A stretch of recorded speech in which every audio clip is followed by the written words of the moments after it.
کی عبادت ہے۔ بولو ثواب ملے گا کہ نہیں ملے گا؟ ارے بولو ثواب ملے گا کہ نہیں ملے گا؟ ہم بھی کہتے ہیں، وہ بھی کہتے ہیں، سب کہتے ہیں، سب یہ آیت پڑھتے ہیں۔ اور روایت بتاتی جب ولید ابن مغیرہ نے سنا تو تلوار ہاتھ میں لیا، گھر گیا، ماں سو رہی تھی، سینے پہ سوار ہوا۔ ماں نے آنکھ کھولی، کیا ہے بیٹے؟ کہا ماں میں نے نبی کو مجنون کہا تھا، قرآن نے میرے 10 عیب گنائے، 9 تو جانتا ہوں میرے ہی ہے، 10واں بھی یقین میرا ہوگا، مگر تجھ سے تصدیق کرانے آیا۔ اور روایت بتاتی جب ولید ابن مغیرہ نے سنا تو تلوار ہاتھ میں لیا، گھر گیا، ماں سو رہی تھی، سینے پہ سوار ہوا۔ ماں نے آنکھ کھولی، کیا ہے بیٹے؟ کہا ماں میں نے نبی کو مجنون کہا تھا، قرآن نے میرے 10 عیب گنائے، 9 تو جانتا ہوں میرے ہی ہے، 10واں بھی یقین میرا ہوگا، مگر تجھ سے تصدیق کرانے آیا۔ ماں نے پوچھا ہوا کیا؟ کہا قرآن نے میرے بارے میں کہا کہ اس کا نطفہ صحیح نہیں، اور یہ تو ہی بتائے۔ تو ماں نے کہا ارے بیٹے اگر نطفہ صحیح ہوتا تو ماں کے سینے پہ سوار ہی نہ ہوتا، تجھے اسی سے جان لینا چاہیے، تیرا نطفہ صحیح نہیں ہے۔ کہا مگر ماں ایسا ہوا کیوں؟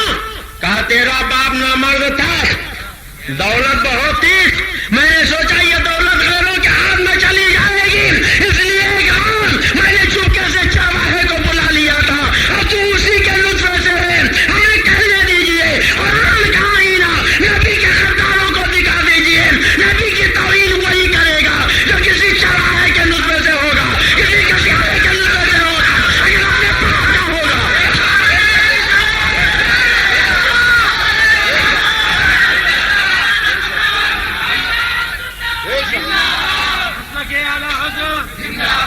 نبی کے دشمنوں کو یہ قرآن کا آئینہ دکھا دیجیے اور کہہ دیجیے ولید ابن مغیرہ کی طرح تم بھی اپنے گھر جاؤ، اپنے ماں سے اپنے نطفے کی تحقیق کرو، کہیں ایسا تو نہیں کہ ولید ابن مغیرہ کے ماں کی طرح تمہارے ماں کے قدم بہ گئے ہو، کسی چراغے کو بلا لیا ہو یا گھسیارے کو بلا لیا ہو۔ پیغمبر کی توحید وہی کرے گا جو چرواہے کے نطفے سے ہوگا، گھسیارے کے نطفے سے ہوگا، اگر اپنے باپ کا ہے تو نبی کی گستاخی کر ہی نہیں سکتا۔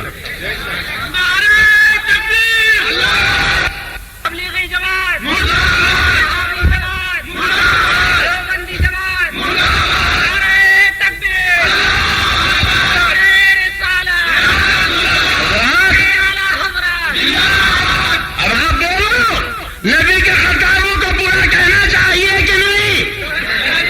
اور دیکھو یہی صورت ہے، قرآن کہتا سنا سے مہو الخرطوم، قریب ہے کہ ہم اس کی سور کسی تھوتنی پر داغ دیں۔ سبحان اللہ، ارے کہہ دو سبحان اللہ۔ اللہ فرماتے قریب ہے کہ ہم اس کی سور کسی تھوتنی پر داغ دیں گے۔ ولید ابن مغیرہ آدمی تھا، سور نہیں تھا، مگر جب اس نے نبی کو مجنون کہا تو اللہ نے اس کے چہرے کو چہرہ نہیں تھوتنی کہا، اسے آدمی نہیں سور کہا۔ گویا خدا نے ذہن دے دیا کہ جو میرے نبی کی توہین کرے اسے سور کہنا، آدمی نہ کہنا، اس کے چہرے کو چہرہ نہ کہنا، سور کی تھوتنی کہنا، اسے حرامی کہنا۔ یہ بریلی کا فتویٰ نہیں بلکہ خدا کا فتویٰ۔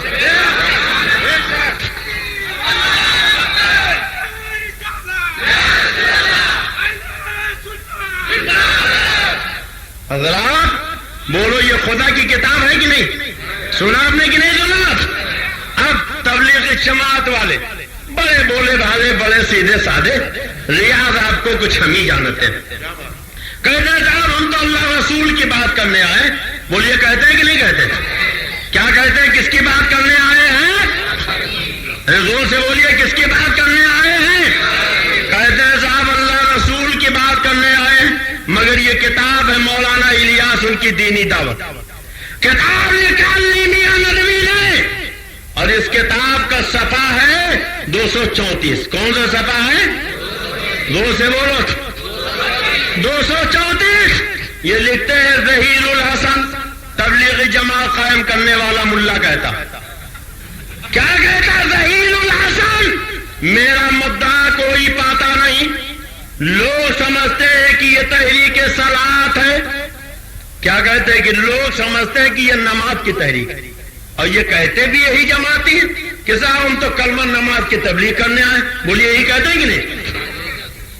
مگر جماعت قائم کرنے والا کہتا لوگ سمجھتے ہیں کہ یہ تحریک صلاۃ ہے، اور میں قسم سے کہتا ہوں کہ یہ ہرگز تحریک صلاۃ نہیں. اب بولو یہ وہابی جھوٹے ہیں کہ نہیں؟ تبلیغی جھوٹے ہیں کہ نہیں؟ اب اگر کوئی تبلیغی کہے ہم نماز کی تحریک لے کر آئے ہیں تو جوتے نکال کے اس کے سر پہ اتنے برساؤ کہ ایک بال باقی نہ رہے. اس لیے کہہ دو تمہارا مولا کہتا ہے خدا کی قسم یہ نماز کی تحریک نہیں. جب تحریک قائم کرنے والا کہتا ہے یہ نماز کی تحریک نہیں تو تحریک چلانے والے کو کہنے کا حق ہے؟ ارے بولو ہے. کہتا خدا کی قسم یہ تحریک صلاۃ نہیں. اور ایک روز بڑی حسرت سے فرمایا میاں دہیل الحسد ایک نئی قوم پیدا کرنی ہے. معاذ اللہ. وہ سے بولو معاذ اللہ. وہ سے بولو معاذ اللہ. یہ کہہ رہے ہیں کہ تبلیغی جماعت کا مقصد نماز پھیلانا نہیں، نئی قوم پیدا کرنی ہے. کیا ہے؟ زور سے بولو کیا ہے؟ نئی قوم پیدا کرنی ہے. اب دیکھو دوسری کتاب ملفوظات مولانا الیاس، اور اس کتاب کا صفحہ ہے 51. کون سا صفحہ ہے؟ یہ دیکھیے کتاب ہے ملفوظات الیاس، اور کتاب کو لکھا ہے مولوی منظور نعمانی نے، جو ای جہانی سے آ جہانی ہو گئے. لکھنؤ کے رہنے والے تھے، رہنے والے تو سنبھل کے تھے مگر لکھنؤ جا کے بس گئے، اور جب لکھنؤ میں بسے تو انہوں نے یہ کتاب لکھی. کتاب میں لکھتے ہیں کہ ایک مرتبہ تبلیغی جماعت قائم کرنے والے مولوی الیاس نے کہا. کیا کہا؟ خواب نبوت کا 46واں حصہ ہے. بعض لوگوں کو خواب میں ایسی ترقی ہوئی کہ ریاضت مجاہدہ سے نہیں ہوئی، کیونکہ ان کو خواب میں علوم صحیحہ لقا ہوتے جو نبوت کا حصہ ہے. پھر ترقی کیوں نہ ہوگی؟ آگے لکھتے ہیں آج کل خواب میں مجھ پر علوم صحیحہ کا القاء ہوتا ہے. نبوت کا دعویٰ دیکھیے.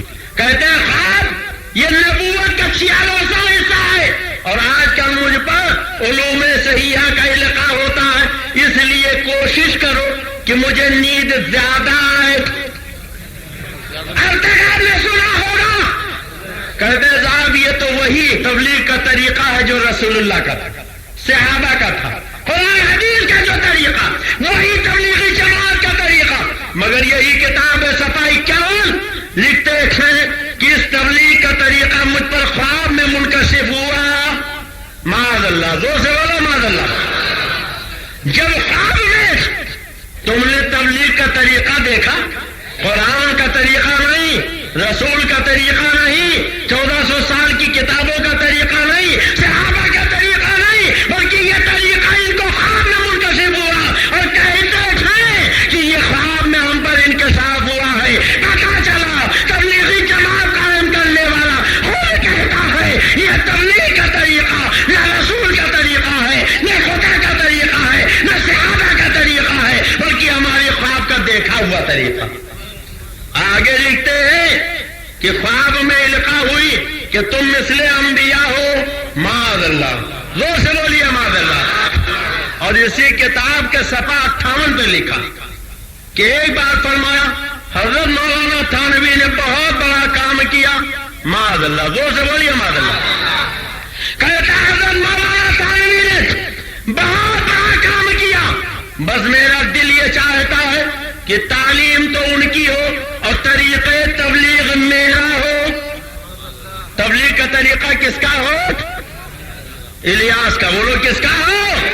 اور کہتے کہ صاحب یہ رسول کا طریقہ، صحابہ کا طریقہ. خود کتاب میں لکھتا ہے کہ نہیں، تھانوی نے دین کا کام کیا ہے. میں چاہتا ہوں تعلیم ان کی ہو، طریقے تبلیغ میرا ہو، اس طرح ان کی تعلیم عام ہو جائے. پتا چلا تبلیغی جماعت نہ تو نبی کے طریقے کو اپنائے ہیں، نہ رسول کے طریقے کو اپنائے، نہ صحابہ کے طریقے کو اپنائے ہیں، بلکہ یہ اشرف علی تھانوی کی تعلیمات پھیلانے کے لیے الیاس کے طریقے کو اپنائے.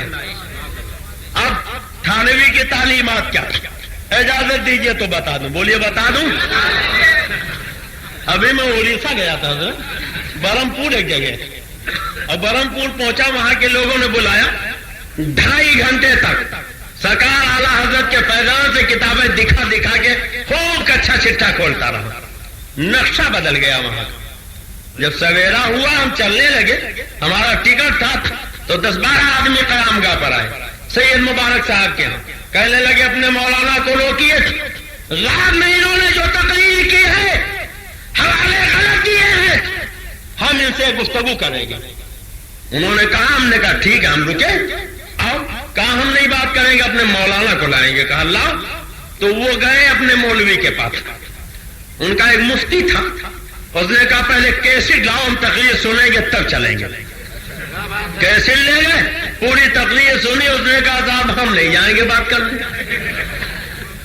3 بجے آئے, کہنے لگے صاحب وہ تیار نہیں, وہ مفتی صاحب ایک دن اور رک جائیے, کل ہم بھونیشور سے لائیں گے جو اڑیسہ کی راجدھانی.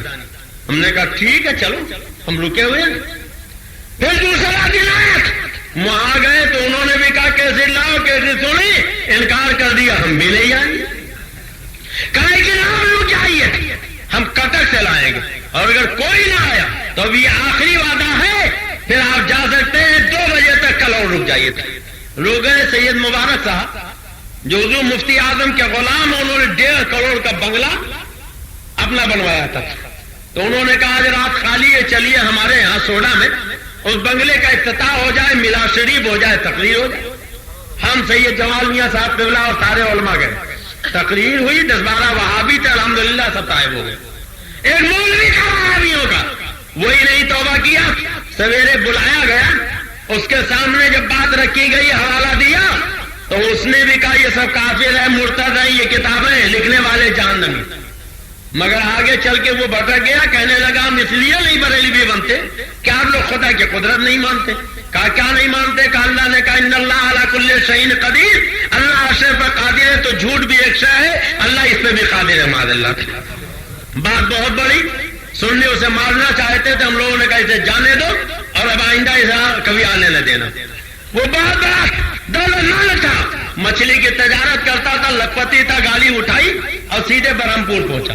وہاں کا جو امیر جماعت تھا ہارون, اس کا سالہ تھا, جا کے کہا 2 بجے تم لوگوں نے مناظرے کا وقت رکھا, ابھی ہم کو جہنمی کافر اور سب کچھ کہنا پڑا, تمہیں بھی کہنا پڑے گا, اس لیے مناظرہ نہ کرو, مار پیٹ کر لو. ہم لوگ جب 10 بجے قیام گاہ پر پہنچے تو تقریباً 200 آدمی تلوار, لاٹھی, ڈنڈا لے کے آئے اور مکان کو چاروں طرف سے گھیر لیے. 9 موٹر سائیکلیں حضرت سے ملنے والے آئے تھے, کھڑی تھے, ان کو چکنا چور کر دیا, کھڑکیاں دروازے توڑ ڈالے. 4 بندوقیں بھی وہاں لائسنسی موجود تھی. سنیوں نے جب دیکھا تو وہ لے کے نکل پڑے, اور جب فائرنگ ہوائی کی تو سب ایسے غائب ہوئے جیسے گدھے کے سر سے سینگ غائب ہوئے, کوئی لڑا نہیں آیا. پھر کوتوال, S D M, S S P وغیرہ آ گئے. کتنے فائر کی بتایا گیا, سارا دکھایا گیا معاملہ. دونوں طرف کے لوگ آتے, کچھ سنا سننی تھے. انہوں نے بھی یہ کہا کہ اگر ان کے پاس دلیل تھی تو مولانا 3 دن سے رکے تھے, ان کے مولوی مقابلے کے لیے کیوں نہیں آئے, انہوں نے مناظرہ کیوں نہیں کیا.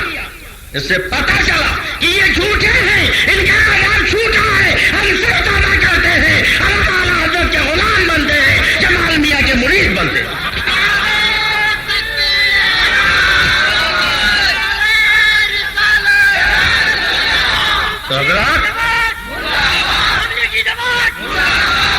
دھوکہ دیتے, کہتے ہیں صاحب ہم تو اللہ رسول کی بات کرنے آئے. تبلیغی جماعت کا مطلب اللہ رسول کی بات پھیلانا, مگر یہ ان کی کتاب ہے, لکھتے ہیں تبلیغی جماعت کا مقصد اللہ رسول کی بات پھیلانا نہیں, بلکہ اشرف علی کی تعلیمات کو پھیلانا. اور طریقے تبلیغ نبی کا نہیں, صحابہ کا نہیں, بلکہ لکھتے تعلیم تو اشرف علی کی ہو اور طریقے تبلیغ میرا, الیاس قادلوی کا. اب اشرف علی کی تعلیمات کیا ہیں, آپ اجازت دیجئے تو بتا دوں. بولیے بتا دوں. سننا چاہتے ہیں لیجیے صاحب, اشرف علی کی تعلیمات بھی سنیے. دیوبندی تبلیغی جماعت کی حقیقت بے نقاب کرنے والی بہترین اردو کتابیں یہ ہیں. خوابوں کی بارات جال حق تبلیغی جماعت حقائق و معلومات کے اجالے میں اردو اور ہندی دونوں زبانوں میں یہ کتابیں دستیاب ہیں. تبلیغی جماعت احادیث کی روشنی میں تمہید ایمان تبلیغی جماعت کا فریب بد مذہبوں سے رشتے جان ایمان. دیوبندی تبلیغی جماعت کی اصلیت ظاہر کرنے والی لاجواب کیسٹیں یہ ہیں. زلزلہ تبلیغی جماعت کا آپریشن باطل کی پہچان کیوں نہیں ہوتے مسلمان ایک وطن کے غدار کون تبلیغی جماعت کا بھیانک چہرہ جنتی کون عقائد باطلہ. ان تمام کیسٹوں اور کتابوں کے لیے مکتبہ رضا 26 کامبیکر اسٹریٹ بمبئی نمبر 3 سے رابطہ کریں. اب اشرف علی کی تعلیمات کیا ہیں؟ آپ اجازت دیجئے تو بتا دوں. بولیے بتا دوں. سننا چاہتے ہیں؟ لیجئے صاحب اشرف علی کی تعلیمات بھی سنیے. یہ دیکھیے جناب تھانوی جی کی کتاب ہے اشرف السمانے. کیا نام ہے اس کا؟ زور سے بولیے. اشرف السمانے. اس میں تھانوی جی کے سمانے حیات لکھی گئی. آپ دیکھیں اس کتاب کا صفحہ ہے 76. کون سا صفحہ ہے؟ زور سے بولیے. صفحہ 76 لکھتے ایک مرتبہ جودھ پور میں جلسہ تھا. یہ راجستھان کا شہر ہے. چونکہ دیوبندیوں کو لوگ عموماً وہابی کہتے تھے اس لیے اپنے موافقین میں سے خیر خواہ نے کہا کہ مصلحت یہ ہے کہ یہاں بعد میں حضرت امام اعظم ابو حنیفہ کے فضائل بیان کیے جائیں. پتا چلا یہ مکاری میں کچھ فضیلت بیان کرتے ہیں. آگے لکھا ایک مرتبہ دارالعلوم دیوبند کے بڑے جلسے میں دستار بندی کا جلسہ تھا. بعض حضرات اکابر نے ارشاد فرمایا کہ اپنی جماعت کی مصلحت کے لیے حضور کی محبت میں نہیں بلکہ اپنی جماعت کی مصلحت کے لیے حضور سرور عالم صلی اللہ علیہ وسلم کے فضائل بیان کیے جائیں تاکہ اپنے مجمع پر جو وہابیت کا شبہ ہے وہ دور ہو. یہ موقع بھی اچھا ہے کیونکہ اس وقت مختلف طبقات کے لوگ موجود ہیں. حضرت والا نے بات عرض کیا کہ اس کے لیے روایات کی ضرورت ہے. اب وہ روایات مجھ کو مستحضر نہیں سمجھا. دیوبند کا جلسہ تھا. لوگوں نے کہا حضرت لوگ ہم کو وہابی کہتے ہیں رسول کی فضیلت یہ نہیں بیان کرتے تو آج موقع اچھا ہے آپ نبی کی فضیلت کی ایک دو روایت بیان کر دیجئے. تو تھانوی جی کہتے ہیں رسول کی فضیلت بیان کرنے کے لیے روایت یاد ہونا چاہیے اور مجھے نبی کے فضیلت کی کوئی روایت یاد نہیں. معاذ اللہ. ہماری جماعت کے ان علماء سے کہیے چھوٹے چھوٹے بچوں سے کہیے سرکار کی فضیلت سناؤ تو کہیں گے میرے سرکار وہ ہے جن کے پسینے سے خوشبو پھوٹتی تھی جدھر گزرتے تھے شاہراہیں معطر ہو جاتی تھی. انگلی کا اشارہ کرتے تھے ڈوبا ہوا سورج پلٹ آتا تھا. اگر ایک انگشتے پاک اٹھا دیتے تو چاند کلیجا چاک کر دیتا. انگلی کے گھائیوں سے پانی کے چشمے ابل پڑتے. سرکار جدھر جاتے تھے وہ راہ معطر ہو جاتی تھی. اگر ایک چھوٹے سے نبی کے دیوانے اعلیٰ حضرت کے غلام سے کہیے تو ٹھیک نہیں گھنٹوں وہ سرکار کی فضیلتیں بیان کرتا رہے گا. مگر یہ وہابی دیوبندی اور تبلیغی جماعت کے سب سے بڑے گرو گھنٹار مولوی اشرف علی تھانوی. اور ایسا نہیں کہ انہیں کچھ نہیں آتا. انہیں تو بہت کچھ آتا تھا. بہت کچھ آتا تھا. آپ کہو گے کیسے؟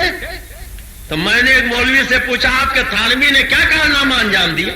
کہا انہوں نے کتاب لکھی. میں نے کہا کون سی؟ کہا بہشتی دیور. کیا ہے بہشتی دیور میں؟ کہا اس میں بہت باتیں لکھی. ہم نے جب بہشتی دیور اٹھا کے دیکھا تو اس میں مسئلے تو کم ملے مسالے زیادہ ملے.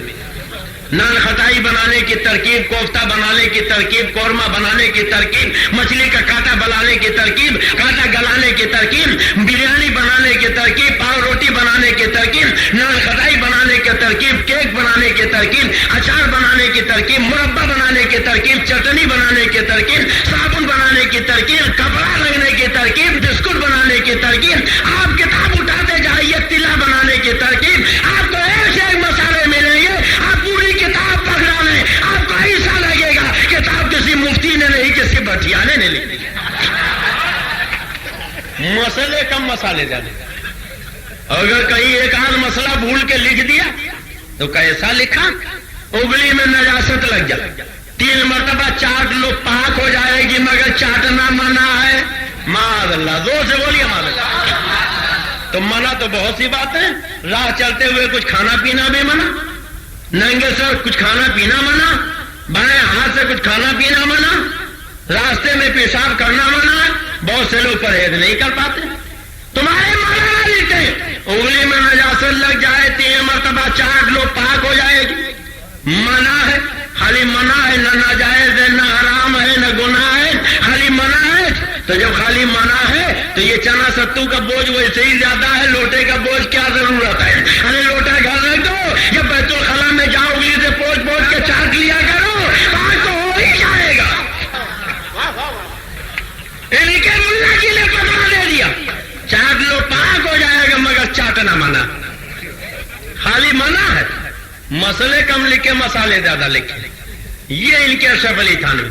چٹنی بنانے کی ترکیبیات, اچار بنانے کی ترکیبیات, مربع بنانے کی ترکیبیات, قورمہ بنانے کی ترکیبیات, بسکٹ بنانے کی ترکیبیات, کوفتہ بنانے کی ترکیبیات, مچھلی کے کھانا بنانے کی ترکیبیات. اگر نہیں یاد ہے تو رسول کے فضیلت کی کوئی حدیث نہیں یاد, نبی کی عظمت کی کوئی روایت نہیں یاد. بولو یہ وفادار کی بولی ہے کہ غدار کی؟ ارے بولو یہ عالم کی بولی ہے کہ جاہل کی؟ یہ دوست کی بولی ہے کہ دشمن کی؟ کہتے ہیں صاحب ہمارے مولانا بہت بڑے مولانا تھے. کہتے ہیں صاحب نماز پڑھتے ہیں, روزہ رکھتے ہیں, داڑھی رکھتے ہیں, ہم کو برا کیوں کہتے ہیں؟ نماز پڑھنے والوں کو برا مت کہو. تو ان کی نماز بتا دوں, بولیے بتا دوں. یہی کتاب اشرف السوانے اور اسی کتاب کا صفحہ 20. یہ تھانوی کی تعلیمات ہیں جن کو عام کرنے کے لیے تبلیغ جماعت قائم کی گئی.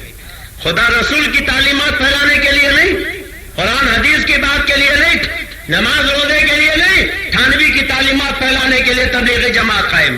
سنو تھانوی کی تعلیمات کا. ایک اندھے حافظ تھے, قرآن پاک ان کو بہت اچھا یاد. ایک دن تھانوی سے ملنے پہنچ گئے تو تھانوی نے چیلنج کر دیا, آپ کو بہت اچھا یاد ہے, آج میں آپ کو دھوکہ دوں گا. انہوں نے کہا نہیں تم مجھے دھوکہ نہیں دے سکتے. کہا نہیں آج میں تمہیں دھوکہ دوں گا. نہیں دے سکتے, نہیں میں آج تمہیں دھوکہ دوں گا. نماز کا وقت ہو گیا, اذان ہو گئی, تکبیر ہو گئی, جماعت کھڑی ہو گئی. مولوی اشرف علی تھانوی مصلی پر پہنچے, اللہ اکبر, نیت بازی نماز پڑھانے لگے. سب پیچھے سب باندھ کے کھڑے ہو گئے. اندھے حافظ جی بھی کھڑے ہو گئے. اسی میں قرآن پاک میں ایک جگہ اللہ یعلم آیا. کیا آیا ہے؟ اور جب اللہ یعلم آیا تو تھانوی جی پڑھتے پڑھتے بڑے زور سے کہا اللہ, اور جیسے اتنا کہہ کے انہوں نے لہرایا تو اندھے حافظ جی یہ سمجھے کہ یہ رکوع میں جا رہے ہیں, جب سے رکوع میں چلے گئے. اور جب اندھے حافظ یہ رکوع میں چلے گئے تو یہ دیکھیے اب آگے جب انہوں نے اللہ کہا اس قدر بڑھا کر پڑھا جیسے رکوع میں جا رہے ہو, اور تکبیر یعنی اللہ اکبر کہنے والے ہو, بس حافظ جی یہ سمجھ کر کہ رکوع میں جا رہے ہیں دونوں رکوع میں چلے گئے. ادھر حضرت والا نے آگے قرأت شروع کر دی یا علم ما تعمل. اب ادھر حافظ جی تو رکوع میں پہنچے تھے, ادھر قرأت شروع ہو گئی. فوراً ہی حافظ جی سیدھے ہو کر کھڑے ہوئے, اس پر حضرت والا کو بے اختیار ہنسی آ گئی. معاذ اللہ, زور سے بولو معاذ اللہ. جب دھوکہ دینے میں کامیاب ہو گئے تو ظاہر ہے کوئی آدمی اپنے مقصد میں کامیاب ہوتا تو ہنسی آ ہی جاتی. ہنسی آ گئی اور کہتے ہیں قیقام مار کر ہنس پڑے. اللہ کی عبادت کر رہے تھے, نماز پڑھ رہے تھے, دھوکہ دینے میں کامیاب ہوئے تو ہنسی آ گئی. اور خالی یوں ہی نہیں کہ ذرا سا مسکرائے ہوں, لکھتے ٹھٹھا مار کر ہنس پڑے. ہنسی سے اس قدر مغلوب ہوئے کہ نماز توڑ کر الگ ہو گئے. حضرت والا کے والد ماجد بھی علیحدہ پلنگ پہ بیٹھے ہوئے قرآن شریف سن رہے تھے. انہوں نے سبق پوچھا. جب حضرت والا نے واقعہ بیان کیا تو باوجود متانت کے انہیں بھی ہنسی آ گئی. یعنی ابا حضور جو یہ سنا کہ میرا بیٹا دھوکہ دینے میں کامیاب ہو گیا تو ڈانٹنا چاہیے, بے مردود, اللہ کی عبادت کو مذاق بنا لیا, نماز کو مذاق بنا لیا, خدا کی بندگی کو مذاق بنا لیا. مگر ڈانٹنے کے بجائے خوش رہے, بارے میرے بیٹے کتنا اچھا کارنامہ انجام دیا ہے. اب آئے کہنے دو یہ وہابیوں کا مولوی ہے, نیت باندھی دھوکہ دینے کے لیے, نماز پڑھائی دھوکہ دینے کے لیے, امامت کی دھوکہ دینے کے لیے. اور جب دھوکہ دینے میں کامیاب ہو گیا تو کہا کہ نماز کیسی عبادت, کیسی تلاوت, کیسا قرآن کا پڑھنا, سب چھوڑ کر الگ ہو گئے. خان مار کر ہنسنے لگے.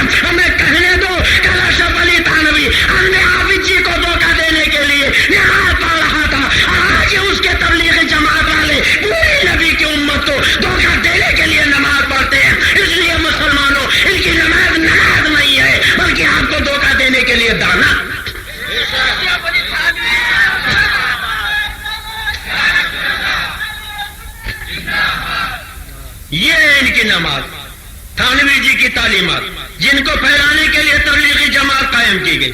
اور اگر اجازت دیجیے تو ایک دو تعلیمات اور بتا دوں کہ نہ بتاؤ؟ سننا چاہتے ہیں کہ نہیں سننا چاہتے؟ یہ دیکھیے صاحب ایک کتاب اور، کتاب کا نام ہے ملفوظات حکیم الامت. یہ تھانوی کے ملفوظات، اور یہ چھپی ہے دیوبند سے. کہاں سے؟ دیوبند کیا ہے؟ اگر اجازت دیجیے یہ بھی بتا دوں. بریلی کے کوئی مولوی نہیں، خود دیوبند کا فاضل احمد عثمانی کہتا دہا کی دار ہے، یاجوج کی ہے یہ اس میں، وطن فروشی کا ہو، بدی کی بے اس میں، جو اس کے نون میں نعرے جہیم غلطاں، تو اس کے دار سے دہقانیت نمایاں. ملے گی ہنس تو بیچارہ دیوبند بنا، اب برے خمیر سے یہ شہر ناپسند. فاضل دیوبند عامل عثمانی کہتے ہیں دغا کی دان، یاجوج کی یہ، وطن فروشی کا واو، بدی کی بے، نعرے جہیم کا نور اور دہقانیت کا دان جب اکٹھا کیا گیا تب جا کے دیوبند بنا. یہ تمہارا مرکز اور ہمارا مرکز بریلی. بولو کیا ہے؟ زور سے بولو کیا ہے؟ یہ علماء فرماتے بریلی اصل میں بریلی، جس کے معنی نجات میرے لیے. گویا ہمارے مرکز کا نام ہی بتا رہا، آؤ ہمارے دامن سے وابستہ ہو جاؤ، نجات حوالے لے. تو یہ ہے دیوبند کی کتاب الغازات الیومیہ. اس کا صفحہ ہے 474. کون سا صفحہ ہے؟ جلد ہے 2 قصہ ہے 5. لکھتے ہیں ایک روز سب لڑکوں لڑکیوں کے جوتے جمع کر کے، لڑکوں کے جوتے تو جمع ہی کیے، تھانوی جی نے لڑکیوں کے بھی جوتے جمع کیے اور ان کو برابر رکھا اور ایک جوتے کو سب کے آگے رکھا. وہ گویا امام تھا اور ان کھڑے کر کے اس پر کپڑے کی چھت بنائی، وہ مسجد قرار دی. جوتا امام، جوتا نمازی، جوتا مقتدی. معاذ اللہ، زور سے بولیے معاذ اللہ. یہ تھانوی کی تعلیمات ہیں جن کو پھیلانے کے لیے تبلیغی جماعت قائم کی گئی. اور سنو، یہی کتاب ہے اور یہی صفحہ. لکھتے ہیں برسات کا زمانہ تھا، کبھی پانی برستا تھا کبھی نکل جاتا تھا. اماں کا انتقال ہو گیا تھا، ابا تھے، بھیا تھے، تھانوی جی تھے. کئی آدمی تھے؟ 3. کہتے ہیں بارش کے زمانے میں آنگن میں 3 چارپائیاں بچتی تھے، ایک ابا کی، ایک بھیا کی، ایک ہماری. 3 چارپائیاں برابر بچ جاتی. کہتے ہیں ایک مرتبہ چپکے سے کیا کیا کہ رسی اٹھائی اور لے گئے ساری چارپائیوں کے پائے کس کے باندھ دیے، خوب جگہ کے باندھ دیے، اچھی طرح رسی سے کس دیا. اب آگے لکھتے ہیں دیکھیے، کہتے ہیں باندھ کے سو گئے. پھر والد صاحب بھی آ کر لیٹ گئے. اتفاق سے بارش آئی، والد صاحب اٹھے، ہم کو بھی اٹھایا، بچپن کی نیند تھی، ہوں کر کے پھر سو گئے. یہ تو آپ جانتے ہیں اگر کوئی سو رہا ہو تو جگانا آسان ہے، اگر کوئی جاگ رہا ہو اس کو جگائیے تو جاگے گا. تب یہ تو جان بوجھ کے سوئے ہوئے تھے نا. اب ابا جگا رہے ہوں کر کے اس کروٹ، پھر جگایا ہوں کر کے اس کروٹ. کہتے ہوں کر کے لیٹ گئے. والد صاحب جلائے نہیں اٹھتے تو پڑا رہنے دیا. اپنی چارپائی گھسیٹی، تینوں چارپائیاں ایک ساتھ چلی آ رہی. ایک چارپائی گھسیٹی تو تینوں چلی آ رہی. بے حد غصہ ہوئے، فرمایا ایسی ایسی حرکتیں کرتے، اب سب بھیگ رہے ہیں. چاقو ڈھونڈا، اتفاق سے جلدی میں رسی کاٹنے کے لیے چاقو بھی نہ ملا. آخر خود ہی باورچی خانے سے چاقو لائے، تلاش کر کے ان سب رسیوں کو کاٹا، تب چارپائیاں اڑ سکی. اب دیکھو، ابا پریشان ہوئے، بستر بھیگا، چارپائی بھیگی. بولو بھیگی کہ نہیں؟ اور آج کیا کہتا ہے؟ وہ بالوالدین احسانا، ماں باپ کے ساتھ اچھا سلوک کرو. اللہ فرماتا ولا تقل لهما اف ولا تنهرهما. جب تمہارے ماں باپ بوڑھے ہو جائیں تو انہیں اف نہ کہو، انہیں جھڑکو نہیں. ہمارے آپ کے آقا فرماتے، صحابہ نے پوچھا یا رسول اللہ کوئی ماں باپ کے بارے میں فرمائے، تو فرمایا ماں باپ ہی تمہاری جنت ہے، ماں باپ ہی تمہاری دوزخ ہے. یعنی چاہو تو ماں باپ کو راضی کر کے جنتی بن جاؤ اور چاہو تو ماں باپ کو ناراض کر کے جہنمی بن جاؤ. نبی فرماتے ہیں ماں باپ سے محبت کرو. خدا فرماتا ماں باپ کو نہ کرو. مگر یہ تبلیغی جماعت کے مولوی اشرف علی تھانوی جو ماں باپ کو پریشان کر رہے ہیں. اب آپ مجھے بتاؤ، یہ کسی عالم کا، ارے عالم تو عالم کسی مسلمان کا، مسلمان تو مسلمان کسی انسان کا کام ہو سکتا؟ بولو. اور یہی تعلیمات ہے جن کو پھیلانے کے لیے تبلیغی جماعت قائم کی گئی. نبی فرماتے ہیں ماں باپ سے محبت کرو. خدا فرماتا ماں باپ کو نہ کہو. مگر یہ تبلیغ جماعت کے مولوی اشرف علی تھانوی جو ماں باپ کو پریشان کر رہے ہیں. اب آپ مجھے بتاؤ یہ کسی عالم کا، ارے عالم تو عالم کسی مسلمان کا، مسلمان تو مسلمان کسی انسان کا کام ہو سکتا؟ بولو. اور یہی تعلیمات ہے جن کو پھیلانے کے لیے تبلیغ جماعت قائم کی گئی. نبی کی تعلیمات پھیلانے کے لیے نہیں، صحابہ کی تعلیمات پھیلانے کے لیے نہیں. کس کی تعلیمات پھیلانے کے لیے تبلیغ جماعت قائم کی گئی؟ زور سے بولو. تھانوی کی. اگر اجازت دیجیے ایک تعلیم اور بتا دوں. بولیے بتا. یہی کتاب ہے. لکھتے ہیں کہ ایک دن مسجد میں سب نمازیوں کے جوتے جمع کر کے شامیانے پر پھینک دیے. جوتا چورانا آج کا نیا طریقہ نہیں، پہلے ہی سے چلا رہا. کبھی مسجد میں جاؤ اگر جوتا غائب ہو جائے تو آپ جوتا بعد میں تلاش کرنا، پہلے یہ دیکھنا کوئی جماعتی تو نہیں آ گیا، تھانوی کا ماننے والا تو نہیں آ گیا. یہی کی کتاب میں لکھا تھانوی کا یہ محبوب مشغلہ تھا کہ مسجد کے سارے نمازیوں کے جوتے چورا لیتے تھے. اور سنو لکھتے ایک مرتبہ ان کے ماموں تھے، گرمی میں کہیں سے بھوکے پیاسے گھر آئے اور کھانا نکال کر کھانے میں مشغول ہو گئے. گھر کے سامنے بازار ہے. تھانوی جی دوڑے ہوئے گئے اور سڑک پر سے کتے کا چھوٹا سا پلا پکڑا، گھر لا کر ماموں کے دال کے رکابی میں رکھ دیا. معاذ اللہ. زور سے بولیے معلوم. اتفاق سے ماموں بیچارے نابینا تھے. اب جب انہوں نے دال کے رکابی میں کتے کا پلا رکھ دیا تو ماموں نے روٹی توڑ کے دال میں ڈبونا چاہا تو دال کے بجائے کتا لگا. اب بیچارے روٹی چھوڑ کر کھڑے ہو گئے اور کچھ نہیں کہا. اب مجھے بتاؤ اگر دال کی رکابی میں کتے کا پلا رکھنا یہ کسی مجدد کا کام ہو سکتا؟ جوتے چورانا کسی مجدد کا کام ہو سکتا؟ ماں باپ کو پریشان کرنا کسی مجدد کا کام ہو سکتا ہے؟ نماز میں دھوکہ دینا کسی مجدد کا کام ہو سکتا ہے؟ تو ایسا مجدد وہابیوں کو مبارک ہو اور بریلی کا مجدد ہمیں مبارک ہو. یہی وہ تعلیمات ہیں جن کو پھیلانے کے لیے تبلیغ جماعت قائم کی گئی. اگر اجازت دیجیے بالکل آخری بات بتا دوں بڑی بھیانک بات ہے. یہ دیکھیے صاحب کہتے ہیں ایک روز میں پیشاب کر رہا تھا. تھانوی جی کہتے ہیں ایک دن میں موت رہا تھا. بھائی صاحب نے آ کر میرے سر پہ پیشاب کرنا شروع کر دیا. آوے کا آوا خراب ہے، خود ہی نہیں خراب ہے، بھیا بھی وہی سے.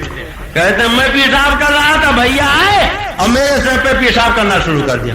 ایک روز ایسا ہوا کہ بھائی صاحب پیشاب کر رہے تھے تو یہ چوکنے والے کہاں تھے؟ کہتے ہیں بھائی صاحب پیشاب کر رہے تھے، میں نے ان کے سر پہ پیشاب کرنا شروع کر دیا. بدلہ پورا کر لیا. اتفاق سے اس وقت والے صاحب تشریف لے آئے. فرمایا یہ کیا حال کرتا ہے؟ میں نے عرض کیا ایک روز انہوں نے میرے سر پہ پیشاب کیا تھا، بھائی صاحب نے بالکل انکار کر دیا، مختصر سے پٹائی ہوئی. اب آگے لکھتے غرض جو کسی کو نہ سوجتی تھی وہ ہم دونوں بھائیوں کو سوجتی تھی. بالکل 100% سچی بات کہہ دی. اب بتاؤ نماز میں دھوکہ دینا کبھی آپ کو سوجا؟ نبی کے علم پاک کو کتے سور کے علم سے تشبیہ دینا معاذ اللہ کبھی آپ کو سوجا؟ ماں باپ کو پریشان کرنا کبھی آپ کو سوجا؟ جوتے چورانا کبھی آپ کو سوجا؟ ماموں کے دال کے رکابی میں کتے کا پلا رکھنا کبھی آپ کو سوجا؟ بھائی کے سر پہ پیشاب کرنا کبھی آپ کو سوجا؟ کہتے جو کسی کو نہ سوجتی تھی وہ ہم دونوں بھائیوں کو سوجتی تھی. اور یہی وہ تعلیمات ہیں جن کو پھیلانے کے لیے ان وہابیوں نے تبلیغ جماعت قائم کی. اللہ تعالیٰ ایسی گندی جماعت سے ہمیں دور رہنے کی توفیق عطا فرمائے. حضرات اگر اجازت دیجیے تو کچھ باتیں اور عرض کر دوں. یہ دیکھیے کتاب ہے، کتاب کا نام ہے تقویت الایمان. کیا نام ہے؟ یہ تقویت الایمان نہیں بلکہ تقویت الایمان، ایمان کو فوت کر دینے والی کتاب. کتاب لکھی ہے اسماعیل دہلوی نے، حاشیہ چڑھایا علی میاں ندوی نے، اور یہ کتاب چھپی ہے ندوہ سے. کہاں سے؟ اور یہ دیکھیے عرض ناشر میں صفحہ 4 پہ لکھا مولانا زکریا کاغلوی نے جو تبلیغی نصاب لکھنے والے اس نے علی میاں سے کہا کہ آپ اس کتاب کا ترجمہ کیجیے. ندوہ کے نصاب میں شامل کیجیے. کہتے ہیں انہی کے کہنے پر میں نے یہ کتاب لکھی, اس کا ترجمہ کیا اور ندوہ کے نصاب میں شامل کر لیا. تو یہ تقویۃ الایمان وہ کتاب جو مولوی زکریا کے کہنے سے لکھی گئی اور ندوہ کے نصاب میں شامل. اور اسی کتاب کا صفحہ 30 ہے. کون سا صفحہ ہے؟ اس میں لکھا ہے اولیاء انبیاء میں اور جن شیطان میں اور بھوت پری میں کچھ فرق نہیں. معاذ اللہ. زور سے بولیے معاذ اللہ. اچھا ایک بات بتائیے, آپ سے اگر کوئی کہے کہ آپ میں بھوت میں کچھ فرق نہیں, آپ میں شیطان میں کچھ فرق نہیں, تو آپ کو اچھا لگے گا کہ برا؟ ارے بولیے. جسے اچھا لگے ذرا ہاتھ اٹھا دیں, اور جس کو برا لگے ذرا وہ ہاتھ اٹھا دیں. سب کو برا لگے گا. اچھا ایک بات اور بتائیے, آپ کو اگر کوئی بھوت شیطان کی طرح کہے, پھر چائے پلائے تو آپ اس کی چائے پیئیں گے؟ سلام کرے تو اس کے سلام کا جواب دیں گے؟ نماز پڑھائے تو اس کے پیچھے نماز پڑھیں گے؟ مر جائے تو اس کی نماز جنازہ پڑھیں گے؟ اگر بیٹی دے کے آپ کو داماد بنانا چاہے تو آپ داماد بنیں گے؟ آپ کو بھوت شیطان کی طرح کہہ دے, آپ اس کی چائے نہ پیئے, ناشتہ نہ کریں, کھانا نہ کھائیں, آپ اس سے سلام کلام نہ کریں. اور ان تبلیغی جماعت والے وہابیوں دیوبندیوں نے آپ کو نہیں نبی اور رسول کو شیطان بھوت کی طرح لکھا. اب اے مراٹھواڑہ کے مسلمانوں, فیصلہ آپ کو کرنا ہے. جن وہابیوں نے نبی کو بھوت کی طرح لکھا, شیطان کی طرح لکھا, ایسے جماعتیوں کے پیچھے بولو نماز پڑھو گے؟ ان کے پیچھے نماز پڑھو گے؟ ان کے یہاں شادی بیاہ کرو گے؟ ان سے سلام کلام کرو گے؟ ان کو اپنی مسجد میں آنے دو گے؟ ان کو امام بناؤ گے؟ دیکھو یہی تبلیغی نصاب کی کتاب تقویۃ الایمان, جماعت والوں کی کتاب تقویۃ الایمان, اور اسی کتاب کا صفحہ ہے 89. کون سا صفحہ ہے؟ لکھتا ہے اور جس کا نام محمد یا علی ہے وہ کسی چیز کا مختار نہیں. معاذ اللہ. دو سے بولیے معاذ اللہ. کہتا ہے جس کا نام محمد یا علی ہے وہ کسی چیز کا مختار نہیں. آپ حضرت مولانا قادری صاحب کا نام لیں تو کہیں گے جن کا نام حضرت علامہ مولانا محمد فاضل ہے. اب نے کسی کو بڑا بتانا ہو تو جن کا بولتے, چھوٹا بتانا ہو تو جس کا بولتے. ظالم ساری خدائی کے آقا کا نام لکھتا تو جن کا نہیں بلکہ جس کا لکھتا. قرآن اٹھا کے دیکھو, اللہ تعالیٰ نے اپنے پیارے نبی کو پورے قرآن میں کہیں یا محمد کہہ کے نہیں پکارا. اللہ جس نے پیدا کیا جب اپنے نبی کو یاد کیا تو کہیں یا ایھا النبی کہا, کہیں یا ایھا الرسول کہا, کہیں رحمت للعالمین کہا, کہیں نور مبین کہا, کہیں مزمل و مدثر کہا. چہرے سے زلفیں ہٹائی تو والضحیٰ کہہ دیا, چہرے پہ زلفیں بکھیری تو اللیل اذا سجا فرما دیا, کالا کمبل اوڑھا تو یا ایھا المزمل کہہ دیا, چادر لپیٹی تو یا ایھا المدثر کہہ دیا. یا ایھا الرسول کہتا ہے, طٰہٰ کہتا ہے, یاسین کہتا ہے, بشیر کہتا ہے, نذیر کہتا ہے, سراج منیر کہتا ہے, رحمت للعالمین کہتا ہے, نور مبین کہتا ہے. مگر یہ اپنے کو امتی کہلانے والا جناب تک نہیں لکھتا, سیدھے لکھتا جس کا نام محمد یا علی. معاذ اللہ. زور سے بولو معاذ اللہ. نام کے پہلے جناب تک, نام کے بعد بھی کچھ نہیں لکھتا, سیدھے لکھا جس کا نام محمد یا علی. آپ ذرا دیکھیں, ہزار بار بسویم دہن مشکو غلام ہنود نام تو گفتن کمالی بے ادبی. یا رسول اللہ, اگر ہزاروں مرتبہ مشکو غلام سے کلیاں کریں آپ کا نام لے پھر بھی بے ادبی ہے. اور یہ وہابی کھلا نام کے پہلے جناب تک نہیں لکھے. ہو سکتا ہے کل کوئی جماعتی یہ کہے ہم لوگ خالی اللہ کی تعریف کرتے ہیں, کسی کی تعریف نہیں کرتے. تو اس دھوکے میں مت رہیے گا. یہی کتاب تقویۃ الایمان, اسی کتاب کا ٹائٹل پہ اپنے ملا کا نام لکھا تو لکھا مجاہد اسلام عالم ربانی مولانا شاہ اسماعیل شہید رحمت اللہ علیہ, حضرت مولانا سید ابو الحسن علی ندوی. کلیجے پہ ہاتھ رکھ کے مسلمانوں سوچو, اپنے مولانا کا نام لکھا تو القاب و آداب کے ٹائٹل لگا دیے. مجاہد اسلام بھی لکھا, عالم ربانی بھی لکھا, مولانا صاحب بھی لکھا, شہید رحمت اللہ علیہ بھی لکھا, حضرت بھی لکھا. اپنے مولانا کا نام لکھا تو مجاہد اسلام لکھا, عالم ربانی لکھا, حضرت لکھا, مولانا لکھا, شاہ لکھا, اور ساری خدائی کے آقا کا نام لکھا, محبوب خدا کا نام لکھا, تو یاسین کا نام لکھا. لکھا, وزیر و نظیر کا نام لکھا تو جناب تک نہیں لکھا, سیدھے لکھا جس کا نام محمد علی ہے وہ کسی چیز کا مالک و مختار نہیں. مراٹھ والے کے مسلمانوں یا جو مصطفیٰ کی توہین نہیں, جس پیغمبر کا تم کلمہ پڑھتے ہو اس نبی کی توہین ہے. ہم وفادار امتی کا کلیجہ تڑپ جاتا.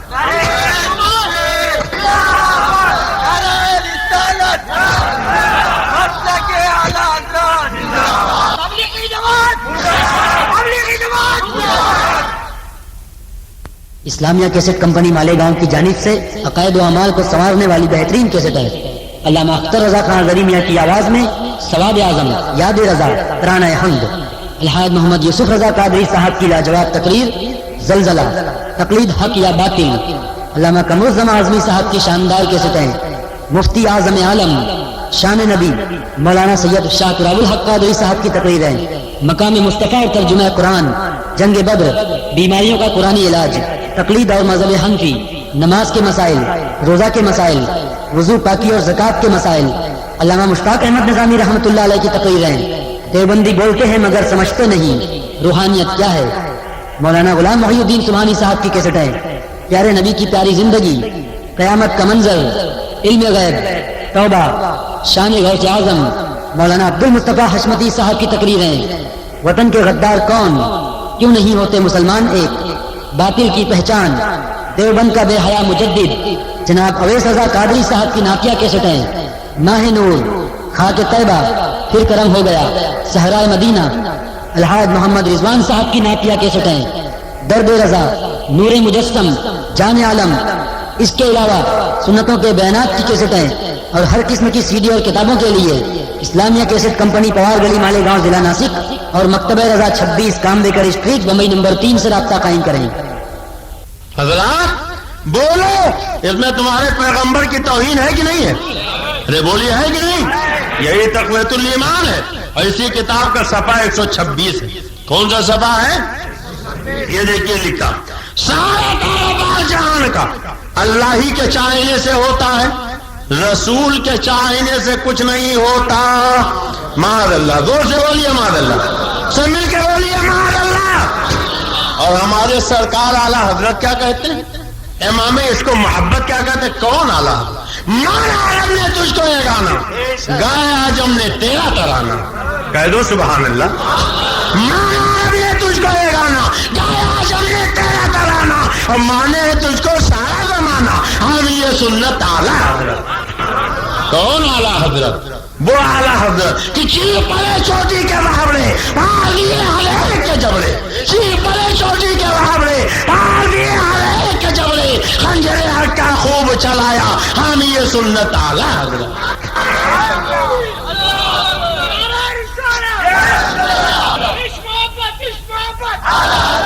سنو, تبلیغی جماعت والے لکھتے ہیں سارا کاروبار جہان کا اللہ ہی کے چاہنے سے ہوتا, رسول کے چاہنے سے کچھ نہیں ہوتا.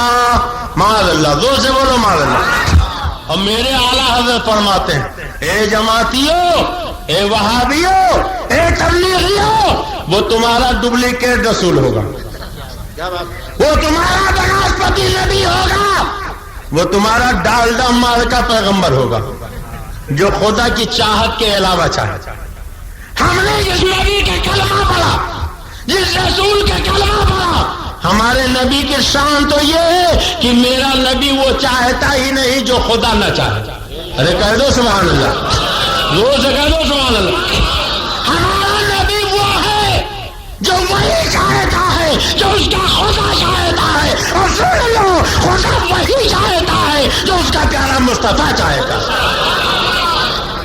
ہمارا نبی وہ چاہتا ہے جو خدا چاہتا ہے, اور خدا وہ چاہتا ہے جو پیارا مصطفیٰ چاہتا ہے. وہی قول خدا بند تعالی بے شک جو ہوا آپ کا فرمان رسول عربی. اور اگر یقین نہیں ہے تو دو دو چار کے شکل میں کچھ ایسی باتیں بتا دوں کہ ہمارے محترم حضرت علامہ فاضل صاحب نہ ہو, حاجی توفیق صاحب نہ ہو, تو آپ تنہا مناظرہ کر لیجئے. بولیے بتا دوں, یہ بتا دوں. جماعت والے کہتے ہیں سب اللہ کے چاہنے سے ہوتا, رسول کے چاہنے سے کچھ نہیں ہوتا. ہم کہتے ہیں رسول وہ چاہتے ہی نہیں جو اللہ نہ چاہتا. ہمارے سرکار وہی چاہتے جو خدا چاہتا تھا، لیکن اگر تم نے الگ الگ کر دیا تب آؤ بتاؤ، آپ کے ہاں نماز ہوتی ہے؟ ارے بولی ہوتی ہے؟ 5 وقت کی مسجد ہے آپ کے جالنا میں، تو جب نماز ہوتی ہے تو نماز سے پہلے اذان بھی ہوتی ہوگی؟ بولی ہوتی ہے؟ فجر سے پہلے اذان ہوتی ہے؟ ظہر عصر مغرب عشاء سے پہلے اذان ہوتی ہے؟ اذان ہوتی۔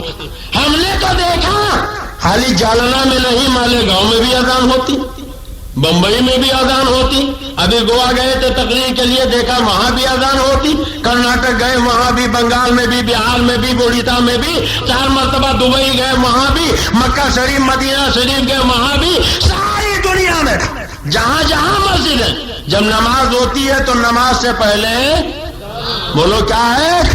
نماز سے پہلے اذان ہوتی۔ اچھا جناب، فجر سے پہلے اذان، ظہر سے پہلے اذان، عصر سے پہلے اذان، مغرب سے پہلے اذان، عشاء سے پہلے اذان، 5 وقت نماز سے پہلے اذان۔ تم کہے تو اللہ کے چاہنے سے ہوتا، رسول کے چاہنے سے کچھ نہیں، تو قرآن کے کس پارے میں ہے؟ اللہ نے کب کہا فجر سے پہلے اذان دو، ظہر سے پہلے اذان دو، عصر مغرب عشاء سے پہلے اذان دو؟ پورے قرآن میں کہیں ہے؟ پورا قرآن پڑھ ڈالیے، اللہ نے اذان کا حکم ہی نہیں دیا، اور جب اللہ نے اذان کا حکم نہیں دیا تو فجر سے پہلے اذان کیوں دیتے ہو؟ ظہر سے پہلے اذان کیوں دیتے ہو؟ مغرب عشاء سے پہلے اذان کیوں دیتے ہو؟ کہو گے عبد المصطفیٰ اللہ نے نہیں حکم دیا مگر رسول اللہ نے دیا۔ بولو اذان کا حکم کس نے دیا؟ زور سے بولو کس نے دیا؟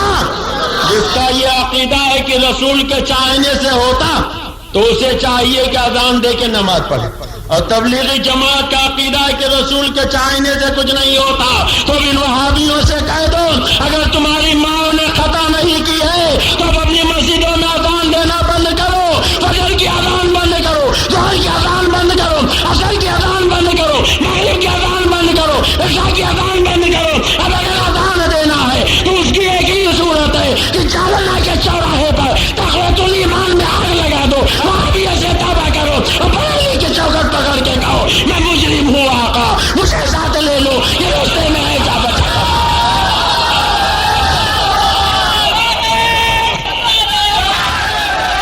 اگر اذان دینی ہے تو وہاں بھی ایسے توبہ کرنی پڑے گی، تبلیغ سے توبہ کرنی پڑے گی، تقویت الایمان میں آگ لگانی پڑے گی، بریلی کے چوکٹ پکڑ کے کہنا پڑے گا میں مجرم ہوں آقا، مجھے ساتھ لے لو، یہ راستے میں ہے جا بجا تھانے والے۔ اچھا ایک بات اور بتائی، آپ کے یہاں مسجدوں میں جمعہ بھی ہوتا؟ بولیے ہوتا؟ تو جمعہ سے پہلے خطبہ بھی ہوتا ہوگا؟ سنتے ہیں کہ دیر میں جاتے ہیں، گھڑی دیکھتے رہتے ہیں، جب امام صاحب اللہ اکبر گئے تب مسجد میں پہنچے، خطبہ سننا واجب، خطبہ ہوتا ہے۔ اچھا جناب، آپ ہی کے یہاں نہیں، ہم نے تو دیکھا دیوبند میں بھی خطبہ ہوتا، اذان بھی ہوتی، ندوہ میں بھی خطبہ اذان، ساری دنیا میں خطبہ اذان۔ تو جناب یہ خطبہ جو آپ جمعہ سے پہلے دیتے ہو قرآن کے کس پارے میں لکھا؟ کہاں اللہ نے کہا کہ جمعہ سے پہلے خطبہ دیا کرو؟ پورا قرآن پڑھ ڈالیے، اللہ نے خطبہ کا حکم ہی نہیں دیا، البتہ قرآن میں یہ ضرور ملتا ہے۔ ایک مرتبہ ہمارے سرکار مسجد نبی میں خطبہ دے رہے تھے، ایک قافلہ آ گیا، کچھ لوگ اٹھ کے چلے گئے، خطبہ نہیں سنا تو اللہ تبارک تعالیٰ نے آیت نازل کی، انہیں تنبیہ کی نبی کا خطبہ چھوڑ کے مت جایا کرو۔ ہم کہیں گے میرے مولا جب تو نے خطبہ کا حکم ہی نہیں دیا تو جو لوگ چلے گئے تھے انہیں تنبیہ کیوں کی جا رہی ہے؟ تو جواب ملے گا اگرچہ میں نے حکم نہیں دیا مگر میرے نبی نے تو حکم دیا ہے، جیسے میری بات نہ ماننے والا مجرم ہے ایسے ہی جو میرے نبی کی بات نہ مانے وہ بھی مجرم ہے۔ تو خطبہ کا حکم کس نے دیا؟ بولو کس نے دیا؟ تو جس کا یہ عقیدہ ہے کہ رسول کے چاہنے سے ہوتا وہ تو خطبہ دے کے جمعہ کی نماز پڑھیں۔ تبلیغی جماعت والوں کو خطبہ دینا چاہیے، وہابیوں کو خطبہ دینا چاہیے۔ اب ان سے کہہ دو اگر نطفہ صحیح ہے تو کل سے تم تقویت الایمان میں آگ لگاؤ، وہابیوں سے توبہ کرو، تب خطبہ دینا، بریلی کی چوکٹ پکڑ کے کہنا میں مجرم ہوں آقا، مجھے ساتھ لے لو، یہ راستے میں ہے جا بجا تھانے والے۔ اچھا ایک بات اور بتائیے، جالنا میں لوگ مرتے بھی ہیں، مرتے کہ نہیں مرتے؟ مرتے ہیں، یہاں بھی مرتے ہیں۔ اچھا آپ میں سے کتنے لوگوں کو نہیں مرنا ذرا ہاتھ اٹھا دیں، کوئی آب حیات پی کے آیا ہو؟ اچھا صاحب کتنے لوگوں کو مرنا ذرا وہ ہاتھ اٹھا دیں۔ اب دیکھیے کچھ بوڑھے اتنے ہی اٹھا رہے ہیں، کچھ اٹھا ہی نہیں رہے کہ ایسا نہ ہو موت کو فرشتہ دیکھ لے جلدی آ جائے۔ ارے اتنا اٹھاؤ گے تب مرو گے، اتنا اٹھاؤ گے تب مرو گے، اور نہیں اٹھاؤ گے تو بھی مرو گے۔ بولو مرو گے کہ نہیں مرو گے؟ مرنا ہے کہ نہیں مرنا؟ موت برحق ہے، سب کو مرنا ہے۔ اچھا جب آدمی مر جاتا تو مرنے کے بعد کیا ہوتا؟ نہلایا گیا، دلایا گیا، کفنایا گیا، ٹکٹی پہ لٹایا گیا، رسی سے جکڑا گیا، لے کے چل پڑے، اور ہمارے یہاں پھولوں میں بسایا گیا۔ اب یہ تو اپنا اپنا نصیبہ، کوئی کس کے جاتا، کوئی پھولوں میں بس کے جاتا، کوئی کس کے جاتا، کوئی بس کے جاتا، پھولوں میں بسانے کے بعد لے کر چلے۔ تو یوں ہی دفن نہیں کر دیا، پہلے نماز جنازہ پڑھی۔ کیا پڑھی؟ اور یہ کھرے بھی پڑھتے ہیں کہ نہیں پڑھتے؟ یہ جماعتی پڑھتے ہیں کہ نہیں پڑھتے؟ 12 کے ڈبل والے پڑھتے ہیں کہ نہیں پڑھتے؟ اچھا جناب نماز جنازہ پڑھی تو قرآن کے کس پارے میں ہے؟ اللہ نے کب کہا کہ نماز جنازہ پڑھو؟ پورا قرآن پڑھ ڈالیے، اللہ نے کہیں نماز جنازہ کا حکم ہی نہیں دیا، واضح طور پہ فرمایا ہی نہیں۔ ہاں یہ تو فرمایا لا تصلی علی احد منهم مات ابدا ولا تقم علی قبرہ۔ یہ بے ایمان نبی کا دشمن یعنی وہابی دیوبندی تبلیغی مر جائے تو ان کی نماز جنازہ مت پڑھنا، ان کی قبر پہ کھڑے مت ہونا، یعنی نبی کے غداروں کی نماز جنازہ پڑھنے سے اللہ نے روکا تو ہے مگر پڑھنے کا حکم نہیں دیا۔ قرآن میں کہیں ہے؟ بولو ہے؟ اور جب نہیں ہے تب نماز جنازہ پڑھنا چاہیے؟ ان وہابیوں کا عقیدہ رسول کے چاہنے سے کچھ نہیں ہوتا، تو ان سے کہہ دو اب تم اپنے مردوں کو نماز جنازہ نہ پڑھو، تلچھی پہ لٹاؤ، رسی سے جکڑو اور لے جا کے یا تو پھونک دو یا دریا میں تیرا دو۔ اگر نماز جنازہ پڑھنی ہے تو تقویت الایمان میں آگ لگانی پڑے گی، وہابیت سے توبہ کرنا پڑے گا، تبلیغی جماعت کا ساتھ چھوڑنا پڑے گا، اور بریلی کی چوکٹ پکڑ کے چلنا پڑے گا۔ میں مجرم ہوں آقا، مجھے ساتھ لے لو، یہ راستے میں ہے جا بجا پانے والا۔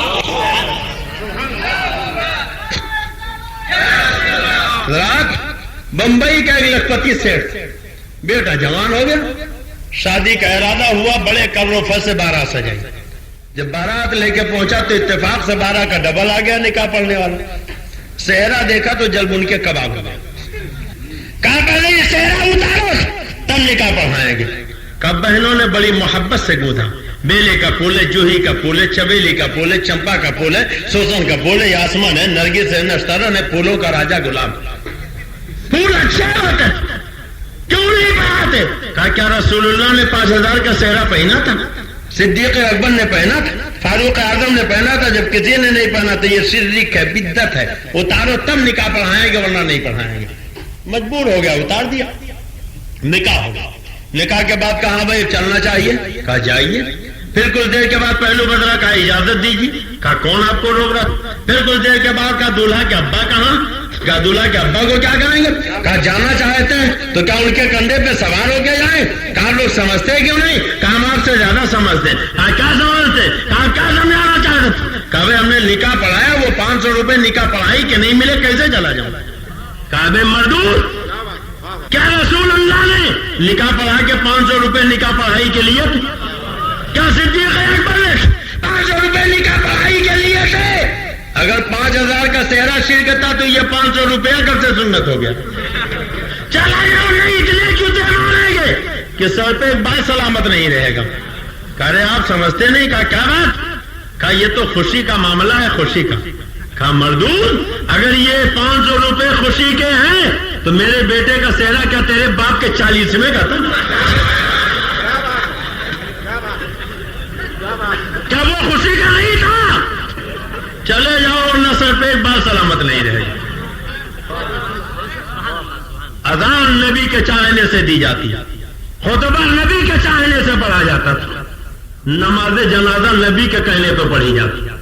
اور میں تو کہتا ہوں نماز بھی نہیں پڑھ سکتے، اللہ نے کہہ دیا اقیموا الصلاۃ، نماز قائم کرو۔ کب پڑھو؟ اللہ نے نہیں کہا، کتنی پڑھو اللہ نے نہیں کہا، کیسے پڑھو اللہ نے نہیں کہا. مولا تو نے کہہ دیا نماز پڑھو، مکمل طریقہ کیوں نہیں بتا دیا؟ تو جواب ملے گا 14ویں صدی میں کچھ ایسے کھرے پیدا ہونے والے جو کہیں گے رسول کے چاہنے سے کچھ نہیں ہوتا، تو میں نے تو صرف اتنا چاہا نماز پڑھو. اب کیسے پڑھو؟ جیسے میرے نبی چاہے ویسے پڑھو. کتنی پڑھو؟ جتنا میرے نبی چاہے اتنی پڑھو. کب پڑھو؟ جب میرا نبی چاہے تب پڑھو. کیا کیا پڑھو؟ جو میرا نبی چاہے وہ پڑھو. ہمیں کہنے دو، اگر نبی کی چاہت چھوڑ دو گے تو 2 رکعت نماز بھی نہیں پڑھ سکتے.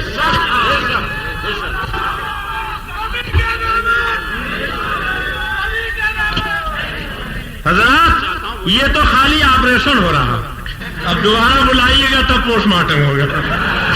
ابھی تو خالی آپریشن ہے، پوسٹ مارٹم کا نمبر بعد میں آئے گا انشاءاللہ. میں یہ کہہ رہا تھا پہچانو نبی کا وفادار کون ہے، نبی کا غدار کون ہے. یہ اشرف علی تھانوی کی تعلیمات جن کو پھیلانے کے لیے تبلیغی جماعت قائم کی گئی. یہ دیکھیے کتاب کا نام ہے الامداد. بولو کیا نام ہے؟ الامداد.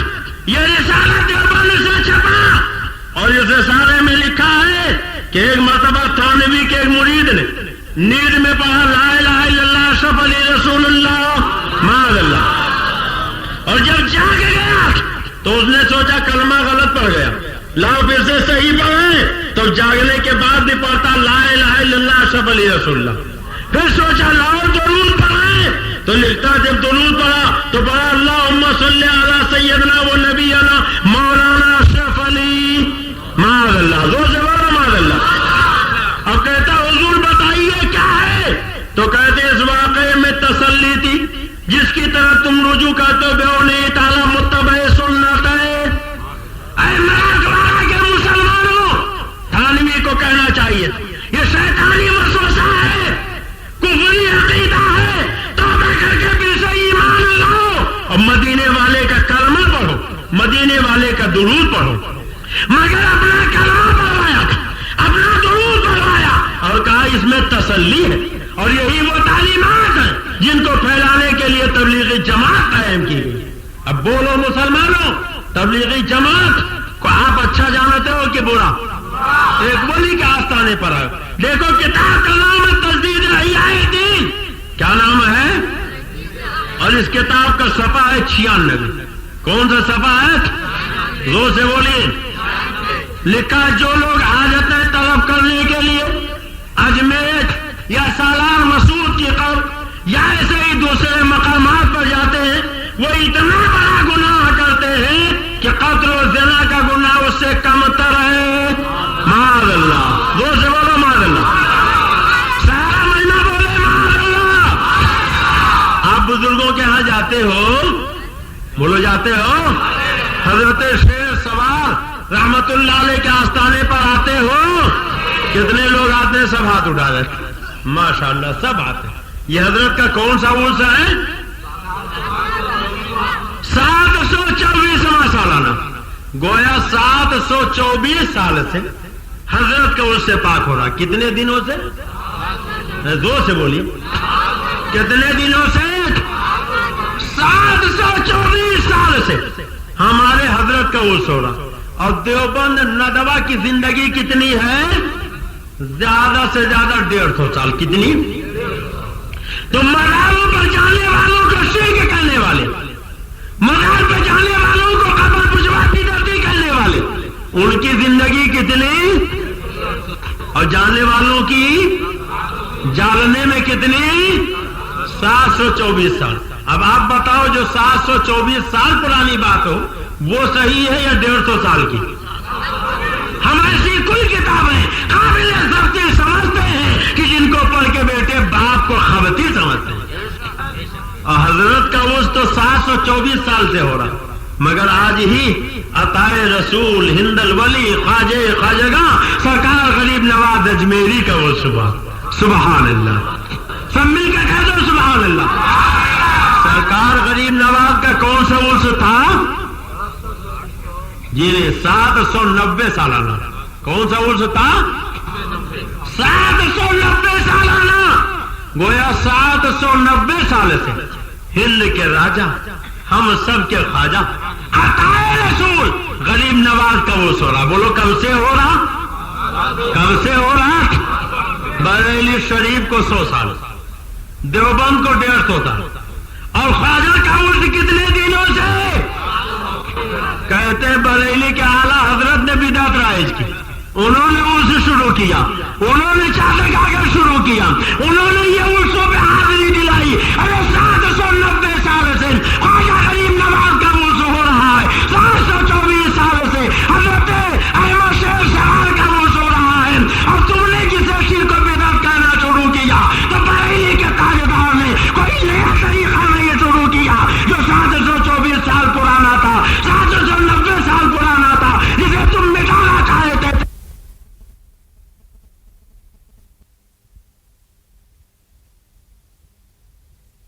کہتے ہیں بریلی کے اعلیٰ حضرت نے بدعت رائج کی, انہوں نے عرس شروع کیا, انہوں نے چادر کاغذ شروع کیا, انہوں نے یہ عرسوں پہ حاضری دلائی. ارے 790 سال سے خواجہ غریب نواز کا عرس ہو رہا ہے, 724 سال سے حضرت احمد شیر سوار کا عرس ہو رہا ہے, اور تم نے جسے شرک و بدعت کہنا شروع کیا تو بریلی کے تاجدار نے کوئی نیا طریقہ نہیں شروع کیا جو 724 سال پرانا تھا, 790 سال پرانا تھا, جسے تم مٹانا چاہتے تھے. امام احمد رضا نے اسی طریقے کو زندہ کر دیا.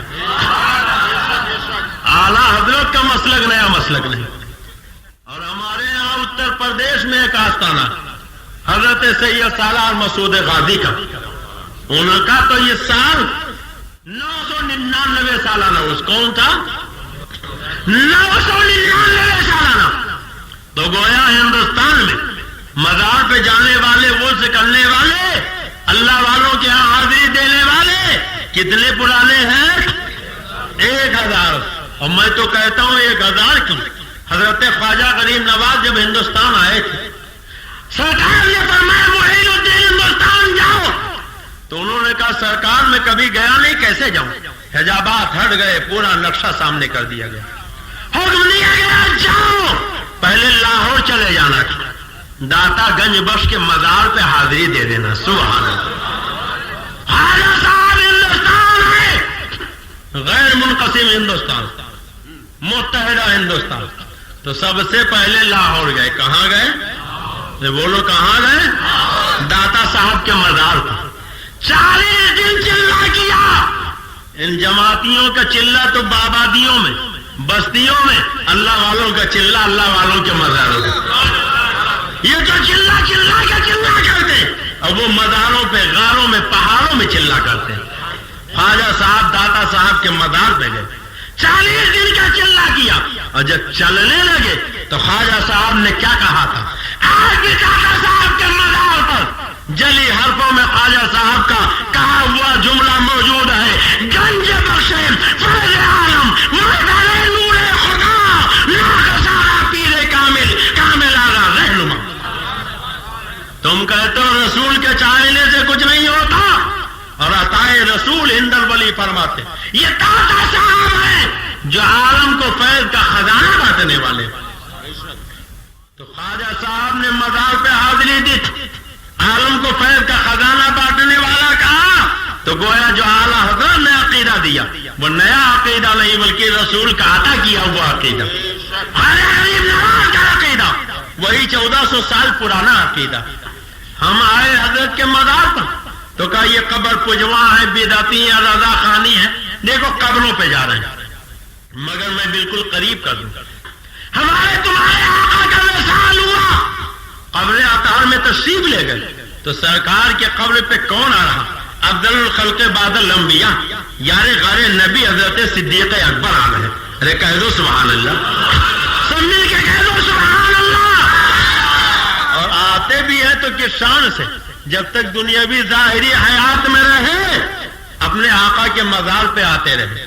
اور جب وصال ہوا تو حضرت صدیق اکبر کہتے ہیں علی, جن ہاتھوں سے تم نے رسول اللہ کو نہلایا تھا ابو بکر کو انہی ہاتھوں سے غسل دینا. جتنے کپڑے نبی کو پہنائے تھے صدیق کو اتنے کپڑوں کا کفن دینا تھا. جس چارپائی پہ نبی کو لے چلے تھے علی, اسی چارپائی پہ ابو بکر کو لے چلنا. اور اے علی, جس کندھے پہ نبی کو اٹھایا تھا اسی کندھے پہ صدیق کو اٹھانا اور لے آ کے رسول کے روضے کے سامنے لٹا دینا. سبحان اللہ. کہاں لٹانا؟ بولو کہاں لٹانا؟ کہتے قبر پہ جانے والے قبر پجوا، قبر پہ جانے والے بدعتی، قبر پہ جانے والے رضا خانی، قبروں پہ جانا خطر دینا سے بدتر ہے اللہ. مگر یہ دیکھو صدیق اکبر زندگی بھر تو چاہتے ہی رہے، وصال کے بعد بھی کہتے مجھے رسول کے قبر پہ لے جانا. ارے کہہ دو سبحان اللہ، کہہ دو سبحان اللہ. اور فرمایا جا کے کہنا یا رسول اللہ، یہ آپ کا یار غار ہے، انتقال ہو گیا، آپ کے چوکھٹ پہ حاضر ہے، آپ کے پہلو میں دفن ہونے کی اجازت چاہتا.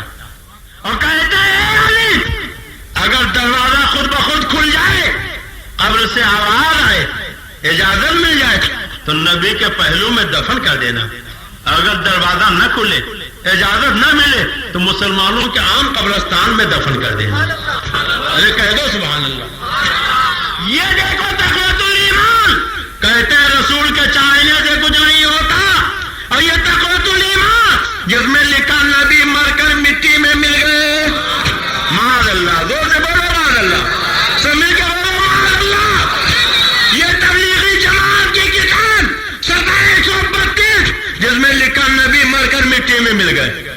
اگر نبی مر کر مٹی میں مل گئے تو کیا صدیق اکبر یہ کہتے کہ مجھے نبی کے پاس لے جاؤ؟ یہ کہنا بتا رہا کہ ابو بکر کا یہ عقیدہ ہے کہ نبی مر کر مٹی میں نہیں ملے، قبر میں زندہ. ارے کہہ دو سبحان اللہ. صدیق اکبر کا ایمان بولا کہ پیغمبر اپنے قبر میں زندہ، اور خالی زندہ نہیں، قبر پہ جو کچھ کہا جائے اسے سنتے، اور خالی سنتے ہی نہیں، اگر چاہے تو جواب بھی عطا فرما، اور چاہے تو دروازہ بھی کھول دے. خالی کے کل نے آپ کو مالک کے کل بنا دیا، دونوں جہاں ہے آپ کے قبض و اختیار میں. اور کسی صحابی نے نہیں کہا صدیق اکبر آپ کیا کہہ رہے ہو، رسول تو مر کر مٹی میں مل گئے معاذ اللہ، ہم نے ان کو نہلایا دلایا کفنایا اور انہیں قبر میں لٹا دیا، تختے لگا دیے. اب وہ کیا سنیں گے؟ وہاں جانے سے کیا فائدہ؟ نہیں. سارے صحابہ کا عقیدہ نبی کل بھی زندہ تھے، آج بھی زندہ ہیں. ان اللہ حرم الارض ان تاکل اجساد الانبیاء فنبی اللہ حی. بے شک اللہ نے زمین پہ حرام قرار دے دیا کہ انبیاء کے جسموں کو کھائے، نبی اپنی قبروں میں زندہ. تو زندہ ہے واللہ، تو زندہ ہے واللہ، میرے چشم عالم سے چھپ جانے والا.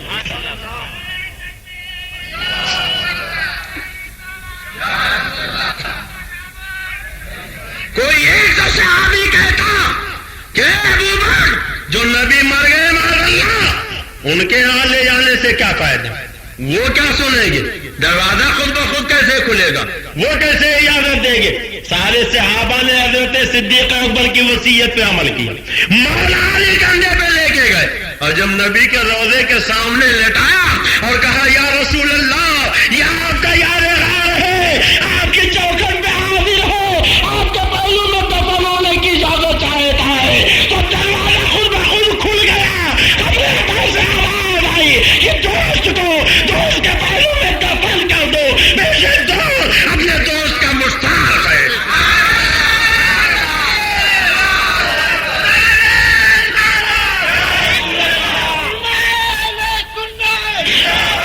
تو زندہ ہے واللہ، تو زندہ ہے واللہ، میرے چشم عالم سے چھپ جانے والے. کل بھی زندہ تھے میرے آقا، آج بھی زندہ ہے میرے آقا. کون نہیں جانتا؟ ہماری ماں، تمہاری ماں، ساری امت کی ماں حضرت عائشہ بھی جاتی تھی اپنے شوہر نامدار کے قبر پہ. کہتے ہیں قبر پجما ہے، بدعتی ہیں، رضا خانی قبر پہ جانے والے. فرماتی حضرت عائشہ کہ پہلے میں بے حجاب جاتی تھی اور بعد میں اچھی طرح چہرے ڈھک کے جانے لگی. تو لوگوں نے کہا اے ام المومنین اب آپ اتنا اہتمام کیوں کرتے ہیں؟ کہا پہلے ایک میرے والد ابو بکر تھے، دوسرے میرے شوہر سید الانبیاء تھے، اب تیسرے غیر عمر وہاں آرام کر رہے ہیں، اس لیے میں چہرہ اچھی طرح ڈھک کے جاتی ہوں. گویا ہماری تمہاری ماں کا عقیدہ بول رہا ہے قبر میں لیٹنے والا زندہ ہے، آنے والے کو دیکھ رہا ہے، کبھی تو چہرے کو اچھی طرح ڈھک کے جا رہے. سنو آزاد کی تین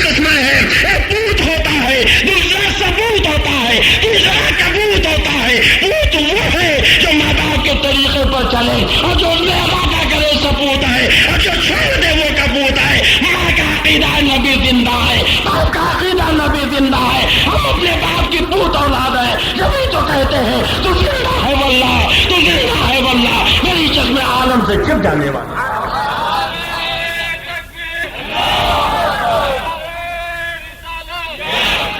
تو ہم الحمدللہ نئے طریقے پر ہیں.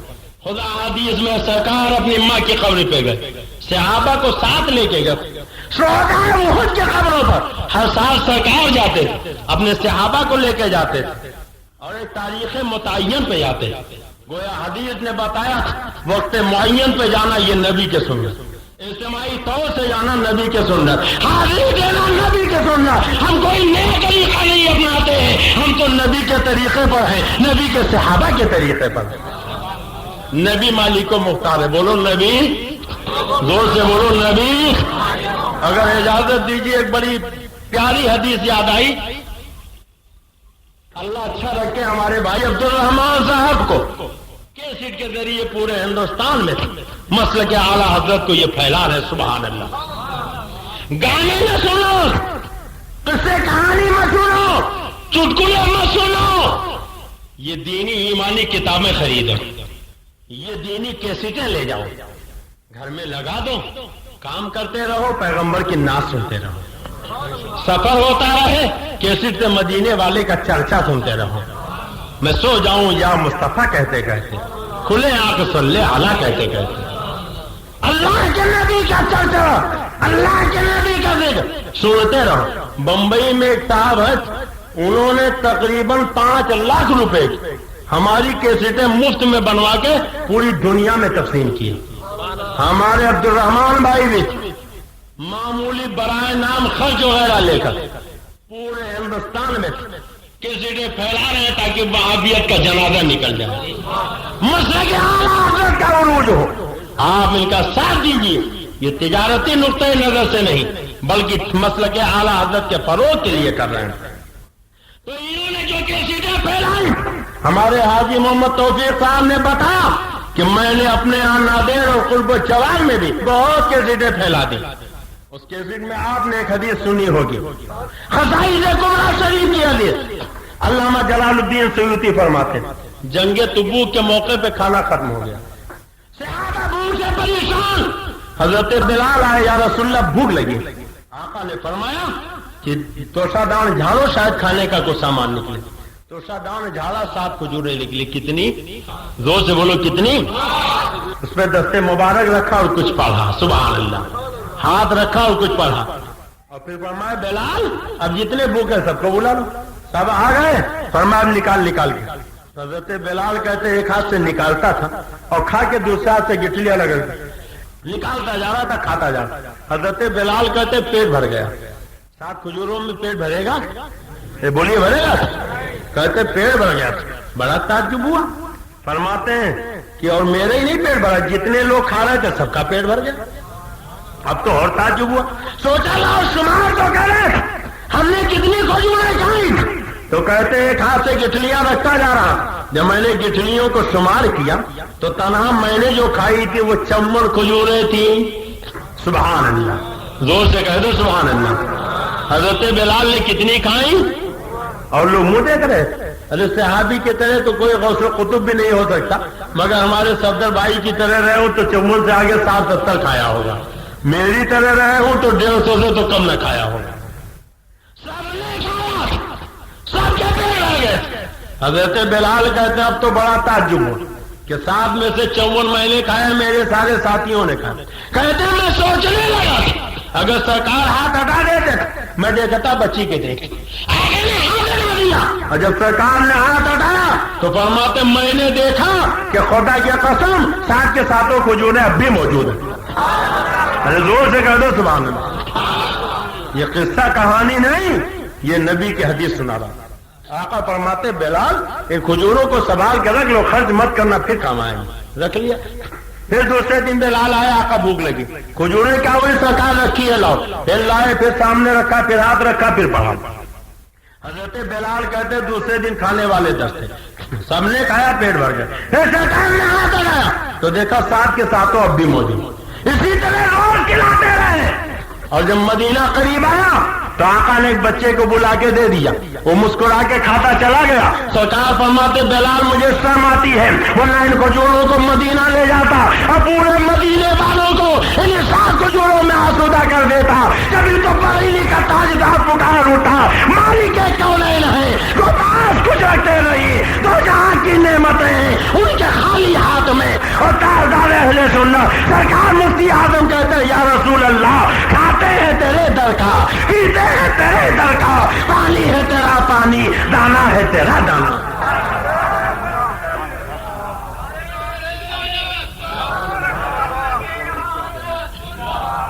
تو نبی مالک بھی ہے مختار بھی ہے، بولو نبی مالک بھی ہے مختار بھی ہے۔ اب یہ وہابی کھلے کہتے ہیں کسی چیز کا مالک و مختار نہیں۔ ہم قبروں پر جاتے ہیں تو کیا کہتے ہیں یہ قبر پجواں ہے بدعتی رضا خانی۔ اب خالی آخری بات، یہ کتاب کا نام ہے ارواح ثلاثہ۔ کیا نام ہے اس کتاب کا؟ صفحہ 339۔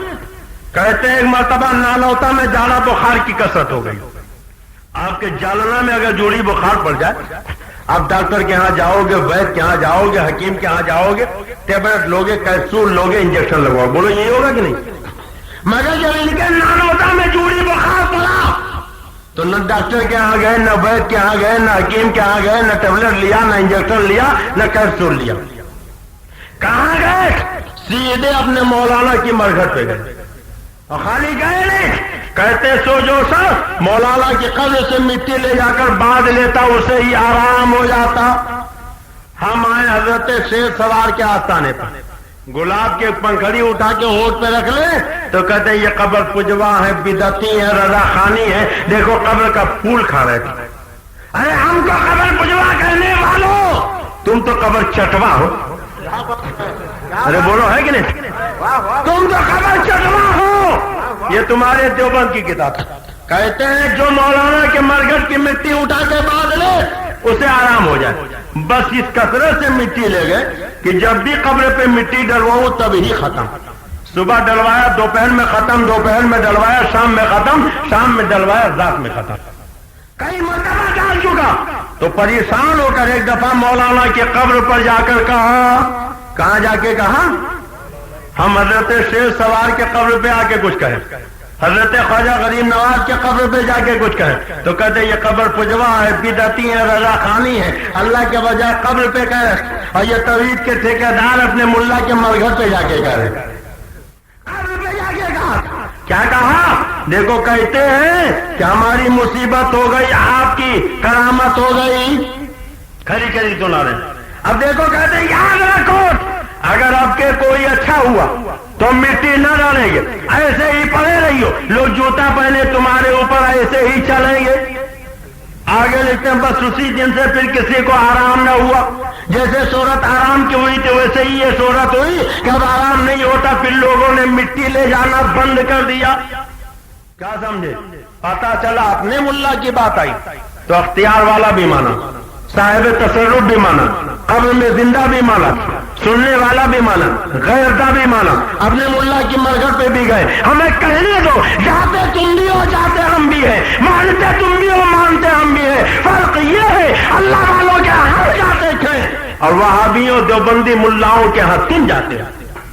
تو وہابی ملاؤں کی محبت تمہیں مبارک، اللہ والوں کی محبت ہمیں مبارک۔ قرآن کہتا ہے وَمِنَ النَّاسِ مَن يَقُولُ آمَنَّا بِاللَّهِ وَبِالْيَوْمِ الْآخِرِ وَمَا هُمْ بِمُؤْمِنِينَ۔ کچھ لوگ لا الہ الا اللہ بھی پڑھتے ہیں، قیامت پر ایمان لانے کا دعویٰ بھی کرتے ہیں، وَمَا هُمْ بِمُؤْمِنِينَ، مگر یہ مومن نہیں۔